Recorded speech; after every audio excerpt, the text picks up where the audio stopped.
Al Quran academy for young scholars কাফিজ BIC ক্যাম্পাসের সৌজন্যে গত ২৮ জুন রোববার নিউ ইয়র্কের রকল্যান্ড কাউন্টিতে অবস্থিত রকল্যান্ড লেক স্টেট পার্কে দিনব্যাপী আনন্দ ভ্রমণ ২০২৬ অনুষ্ঠিত হয়েছে।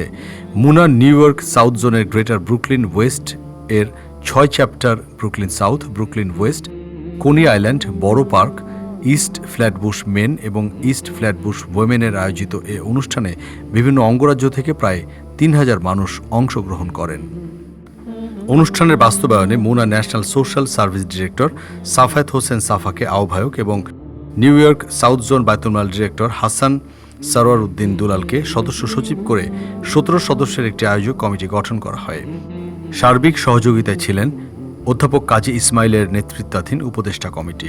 হৃদয় ও মননের বিকাশ করি আনন্দে, শিক্ষায় ও শোকরে Quran academy for young scholars কাফিজ বিআইসি ক্যাম্পাসের সাথে এই স্লোগানকে সামনে রেখে আয়োজিত এই অনুষ্ঠানে প্রধান অতিথি হিসেবে উপস্থিত ছিলেন মুনা ন্যাশনাল প্রেসিডেন্ট ইমাম দেলোয়ার হুসাইন।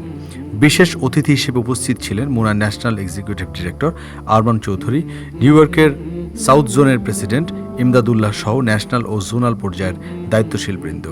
সারাদিন শিশু, কিশোর, কিশোরী ও পরিবারের সদস্যদের জন্য খেলাধুলা, সাংস্কৃতিক অনুষ্ঠান, পুরস্কার বিতরণী এবং আপ্যায়নের আয়োজন ছিল।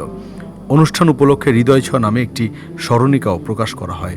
আয়োজকরা জানান, এ ধরনের আয়োজন পারিবারিক বন্ধন, ভ্রাতৃত্ববোধ ও ইসলামী মূল্যবোধ চর্চায় গুরুত্বপূর্ণ ভূমিকা রাখবে।